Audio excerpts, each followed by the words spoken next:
And welcome back to the farm for both of us. I've been gone for the better part of a week for my youngest child, Crow's wedding. You might have met them on a previous video. The wedding all went beautifully. We had a perfect day. The weather was perfect. Everything came off the way we wanted it to. And my super secret project, which you might remember me talking about, was a shawl that I was making for the wedding, which for a while there I wasn't sure I was going to get done in time, but I got it done and it came out beautifully. So everything went magnificently. So now that I'm back, it's time to start getting serious about fall chores.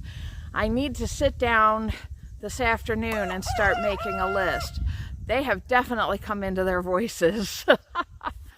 Obviously, I have a lot of leaves that I need to get cleaned up. A lot of the trees are mostly done, or a good part of the way done. You can see the apple trees over here have hardly any leaves left on them, which of course that happened before I had a chance to mark them for which branches I needed to prune. So I think we're going to do a bit of by guess and by golly. At least I know not to take the whole trees down. So, but I've got compost to turn in here. I've got leaves to collect. I don't even know. I still have firewood to move. But let's go take a tour through the garden and see what needs to get done in the garden.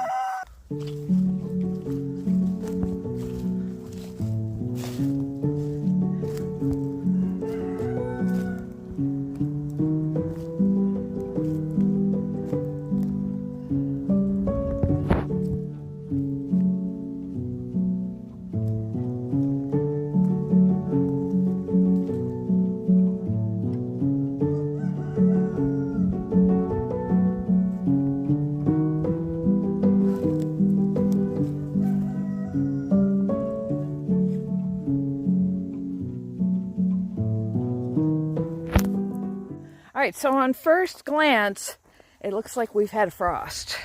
I know yesterday morning when I got up and checked my weather app for down in Pennsylvania, it came up first with the local weather here, and it said it was 36 degrees. And I'm thinking it probably got colder than that. You can see all the watermelon vines are just dead. So we got to pick all these watermelon.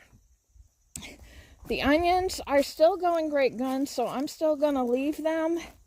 A couple of them are starting to fall over, but another week can't hurt that. You can see the buckwheat here. This is very frost sensitive, and you can see it's kind of half alive, half dead, which that was the intention with that I was just going to grow it until first frost, and first frost would kill it back. And then there'd be more organic matter in the soil. So that is working as intended.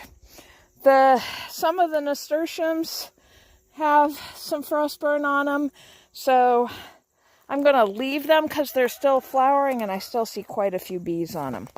But what is done are the tomatoes. So we're going to have to come through here with a couple of buckets and just pick every tomato and sort them by ripe and green. I think I told you I have a green tomato relish recipe that I want to make. And if I have enough extra tomatoes, then I'll turn those into mock apple pie filling. The parsnips are still doing great, and they will continue to do fine through frost. They don't have any issues with the cold temperatures. It is getting to be time to think about moving the figs into the greenhouse because they can handle a little bit of frost, but not long term. So I will get those in and protected. I was very pleased to see, I hadn't even noticed, these cauliflower are coming in. These, I think, were supposed to be purple sprouting broccoli, which would give you just small, like bunches, but I got actual heads out of them. So these are great. I'm very excited about those. I can't tell if that's supposed to be a white broccoli that's sprouting or a purple broccoli that's doing weird things. So, but all of this, I think, is ready for harvesting. These are kind of the sizes I expected from the purple sprouting broccoli. So what I'm going to do with the broccoli is I will cut it but leave the plants because, again, the brassicas are fairly cold tolerant and I might get additional sprouts off of those. My cabbages are getting a bit nibbled, but they are looking pretty good. Some of these smaller ones, again, I think I'll just leave them and see what they do. But I've got this one, and this monstrosity here. So I've got a good couple of heads that I can work with. The beets are looking great, so we will leave those be until they're ready for picking. Again, the pumpkins all have died back, so we need to get those picked and at least up on the porch, so they'll be a little more sheltered. The sunflower pumpkin isn't quite ripe yet, and there's another little one here and there that's not quite ripe. I'm not sure what that little one there is. So maybe we'll leave that plant if we can, and there's an acorn squash there. But for the most part, I think the squash are ready to come out. Ooh, a lot of work coming. That's okay, that's what we signed up for. The carrots, very hit or miss. And part of that's on me. I wasn't good about keeping them watered. So that's fine. Look at these marigolds. They've gone great guns since I pulled all these peas out, so they just did not like being crowded, but they look amazing. The tatsoi is pretty much all gone by, so I'll take that to the chickens, but my Russian kale is looking good. Those couple of scallions I threw in here are looking good. This is bok choy. It looks like the slugs are enjoying the bok choy, so I'm going to have to figure out something to do about that. I need to have a salad because this is bonkers. I've got to get that thinned because that's just a crazy amount of salad greens, but that's what we want. And that, I'm surprised it didn't die off in whatever frost we got, but maybe it had thawed enough before the sun hit it. So I'm not sure what's going on there. But again, this is all the buckwheat, and it's just kind of that edge died, but this part is still doing well. So it's like there's a line of demarcation of what did and didn't survive the frost, because this buckwheat all looks fine. There's a couple of dead leaves in it, but not a lot. The celery does not want to quit. So I'll have at least bits of fresh celery well into winter. My green onions there are all doing well. This is Azrela. I planted that in the spring, and it never went to seed. That's amazing, and I think I'm gonna plant that more in my salad mix. I should probably taste it first to make sure I like it in a salad before I commit to that. And there's some weeding to do, but I think the priorities in this garden are going to be the watermelons, the tomatoes, and the squash, because they are donezo, and we need to get that cleaned up, and getting the figs in the shed. All right, first things first, my car has been in the shop while I've been gone because I bought a semi-lemon, and now I have to live with that because circumstances. But it is ready for me to pick up, so I'm going to see if Avery can give me a ride to get it, and then I'm hoping we're going to make a trip into town to Home Depot to get a bunch of supplies for a couple of other projects that I want to work on.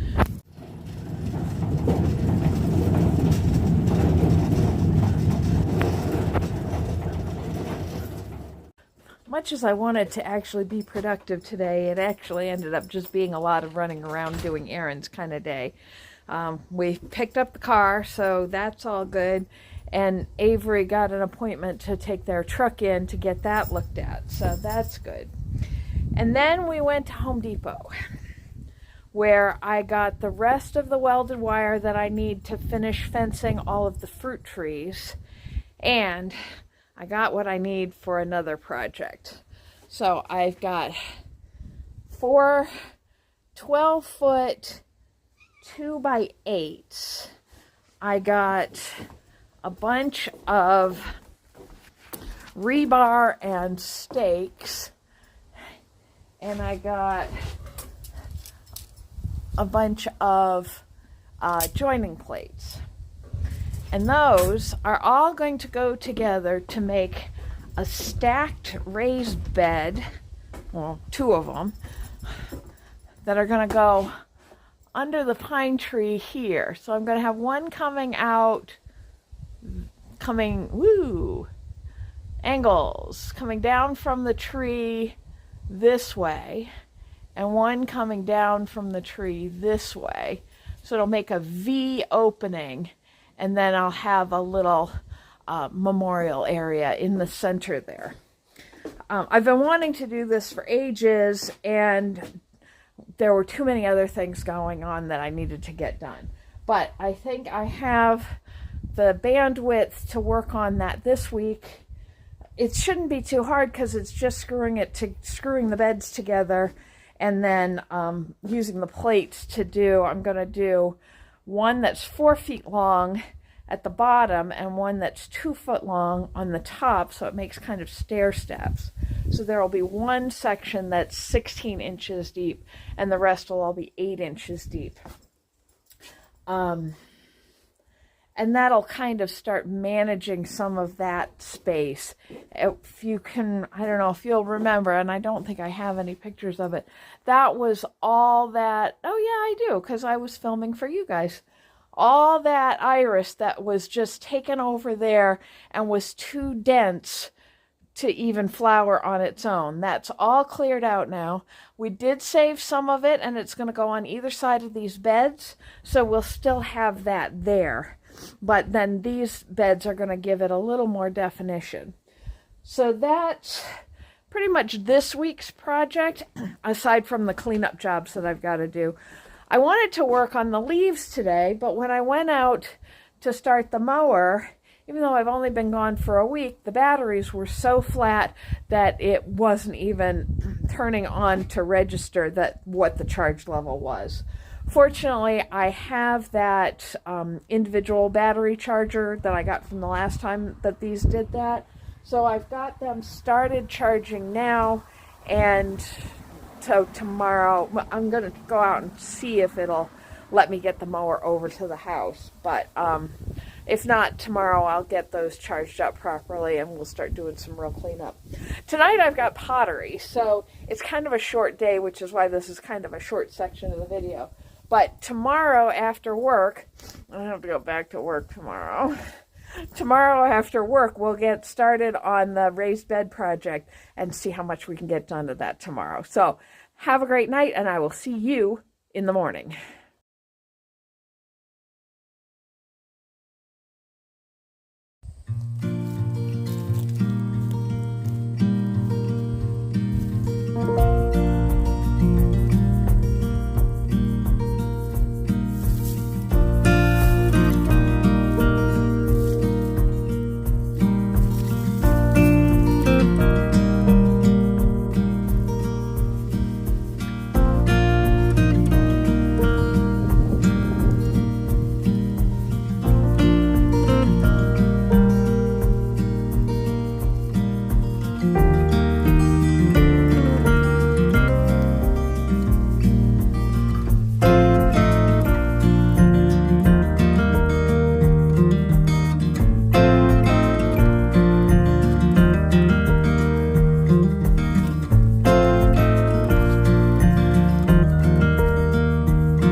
So we had another really cold night last night.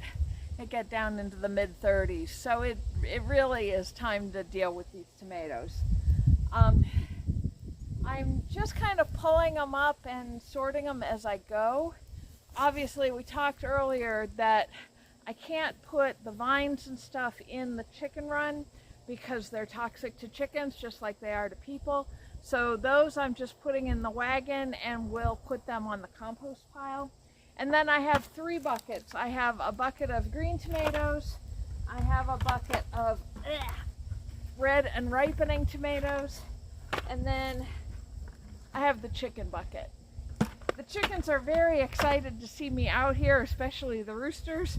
You saw they're all lined up along the fence waiting for me to pitch rotten tomatoes over the fence to them. And I've given them a couple, but mostly I'll just take the bucket in and give them all of them. I'm not going to get through all of this right now because I only have about 15-20 minutes left on my lunch break. But I'll finish it after, at least this bed after lunch. I still have this whole bed I've got to do as well. And it's not hard, it's just time consuming. And the sun isn't coming up until almost 7 and going down before 6:30, so there's not a lot of time. So we're just gonna knock out what we can, and we'll just keep plugging away like we usually do.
So that's me out of energy and fast running out of daylight.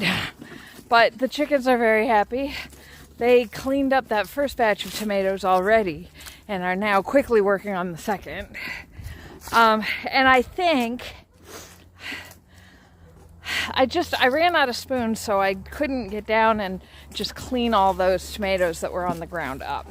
So what I think I'm going to do, either tomorrow or the next day, one of the neighbors gave me some extra chicken fencing, and I think I'm going to set it up just around those two beds and move a couple of the hens in there and let them go to town and just clean that all up. And if they don't clean it up the first day, I'll put a different set of hens in there the second day. I don't want to give them just free rein to the garden because I still have the cabbages and cauliflower and Brussels sprouts growing, and the parsnips, things like that. So I don't want them destroying those. But if I can keep them in those couple of beds just for a couple of days, I mean, as fast as they cleaned up the scraps in the chicken yard, I think if I had 4 hens in there, they should be able to do a pretty good job. But I ended up with, what? Ooh. Probably 8 gallons of green tomatoes and 3 or 4 of red and ripening. So I'll get some decent stock put up from that. Like I said, I'm going to do the green tomato relish and the mock apple pie filling with the greens. And the reds, I'm going to let them ripen for a couple of days, and then I'm just going to bag them up and throw them in the freezer for right now. I should make probably tomato sauce, pasta sauce out of that. But I don't make my pasta sauce the traditional way. I do a roasted sauce. And I'm not there right now. But I can stick them in the freezer, and they'll be good until whenever I get bored in the winter and need a project. I can pull those off, and the nice thing about that is the skins will come off really easily when they've been in the freezer after they've thawed out. So those are going to get washed and freezer bound. But again, I'm going to give them a couple of days because I did put some in there that were just starting to turn color. A green tomato, if it has the slightest bit of pink on it, will continue to ripen even when it's come off the vine. So you can see this is a pretty green tomato, but it's got just enough pink to it that should ripen up nicely in a couple of days. And I may end up freezing stuff in batches, so the stuff that's really ripe I'll put in the next day or two, and the stuff that needs a little time I'll just leave on the counter and then bag it up as it gets ripe. The green stuff's just all going to get chopped up, but not today. So I'm going to get these inside, and then I've got to go grocery shopping, and sun's setting in 45 minutes. So thank you for coming along today, and I will see you tomorrow for chicken chaos.